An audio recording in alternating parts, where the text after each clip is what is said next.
Hello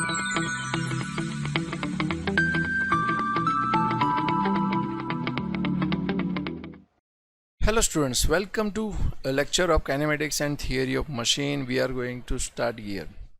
Gear is a very important chapter, not only for this semester. It is very important as a mechanical engineer, and it is gear related topic will come in various subjects throughout the engineering. Even in a final year designing subjects there will be gears. So let's start with a classification of gear. Okay, so before going to start the classification of gear, first of all understand what advantage and disadvantage of gear drive, which means why we are using this drive and what is the limitation of this gear drive. So first of all check this, it transmit the exact velocity ratio. Exact velocity ratio means that there is no chances of slip. There are other drives like a rope drive, belt drive, but there is a possibility of slip, and velocity ratio you can't maintain at a constant in rope drive and belt drive, but in gear train exact means constant velocity ratio. Okay, transmit the large power, it has higher efficiency because there is no possibility of slip. Okay, so that's why it has a high efficiency, reliable service. Okay, and compact layout. Reliable service. Why reliable? In belt and chain there is a possibility of failure at sudden, but these gears are manufacturing from the alloy and very good quality steel, so there is a possibility of failure is less, and life is much longer than a belt and rope. Okay, but there are some disadvantages. Check this out. Manufacturing of a gear required special tools. It is costly. Okay, and very skilled labor is required for manufacturing the gears. The error in cutting. If there is a minor error in gear manufacturing, the vibration and noise is generated, and that makes a working environment very difficult. Okay, so and other number 3 is not written here, but number 3 is gear drive only can be used for the short distance. If there is a two shaft and a very large distance between the center of these two shaft, then you can't use lots of gear. Okay, so this is our advantages and disadvantages of gear. So start the classification of gear. First of all, as per like in a kinematic pair, you have the 3 criteria, and there 3 criteria wise we have classified the kinematic pair. So same as in gear, first criteria for the classification of all gear is according to position of the axis of the shaft. So first of all is a parallel shaft. Second is a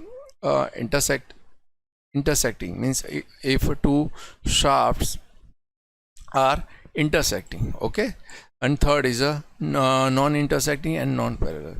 So these 3 criteria, based on that we classify the gears. Okay, so first of all check the parallel shaft. In parallel shaft there is a 2 subtypes, spur gear and helical gear. Okay, check this.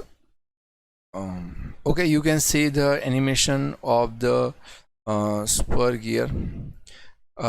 Always remember that in spur gear teeth are always parallel to shaft. Okay, like this you can see, this is our, if the shaft will be here, the teeth are parallel to shaft. But second type, we have the second type, helical. Okay, in helical there are 2 types, single helical and double helical. Check this out, helical gear. You can see that in helical gear teeth are making some angle to the axis of the shaft. If the shaft axis is this, your teeth will make some angle with the shaft. So that's it. So it is called single helical. Okay, and there is also double helical. In double helical there are two helical teeth on a gear. So why these helical gear are we use? First of all, advantages of helical gear: there is a less noise, okay, less impact, it can transmit the higher load, but there is a minor disadvantage. You can understand by this figure. Check this out. If gear is this and there is a teeth at some angle, okay, and if gear is rotating, rotating, so the force will be transmitted, means directly transmitted in this direction, and you know that two component will become from this. First is a first in um, first is in this direction, second is in this direction, okay. So this will rotate the second gear, but this component of force is very harmful and it gives a thrust to the gear, axial thrust, which is not required in our system, okay. So that will eliminated by this gear. In double helical, you can see double helical V type teeth are on gear, so the axial thrust is eliminated, okay. Check this. Second criteria for the classification is the intersecting shaft. In intersecting means two shaft will be intersect at some angle, means if there is a one shaft is there and second shaft will intersect, maybe it not intersect physically, but you can see the axis will intersect each other, okay. So first is a straight bevel and second is a helical bevel. So you can see, so you can in animation you can see the axis of this shaft is here and second axis of the shaft is here, so they will intersect in this case. But straight bevel, why there is a name is a straight bevel? Because the teeth are parallel, means there is no angle, perfectly straight, okay. So it is a straight bevel gear. But in second, so you can see helical bevel. In helical you can see that some angle between the axis, okay, same as we have seen the helical gear, there is some angle on the teeth, that's why it's called bevel gear. And bevel gear always used for transmit the power and torque between the two shaft at any angle, okay. But if the teeth are straight, then it is called the straight bevel, and if it is at angle, some angle, then it is called helical, okay. We are going to next criteria.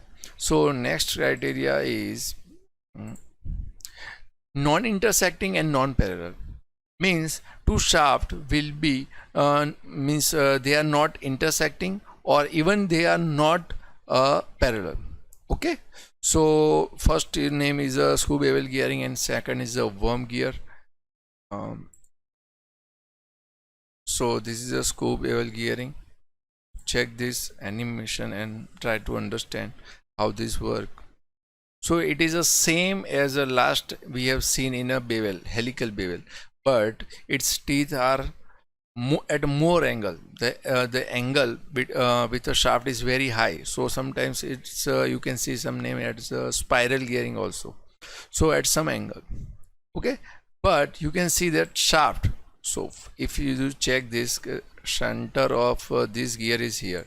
So shaft axis will be here, and second gear is here. So axis will be here. So there is a non-intersecting and non-parallel. Clear? Same as here, you can see the axis of this gear and axis of this gear. You can see here. So there is a not intersecting, even not parallel. So that's why it is a non-intersecting and non-parallel.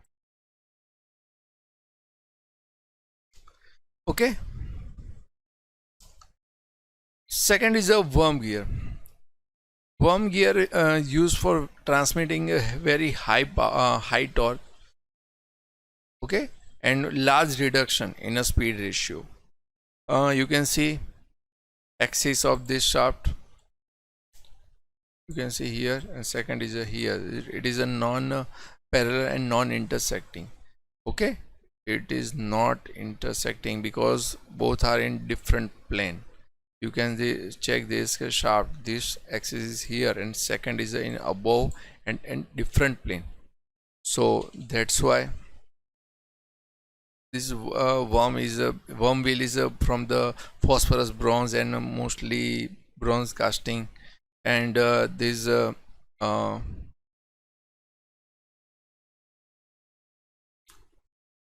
okay. So we are going to next.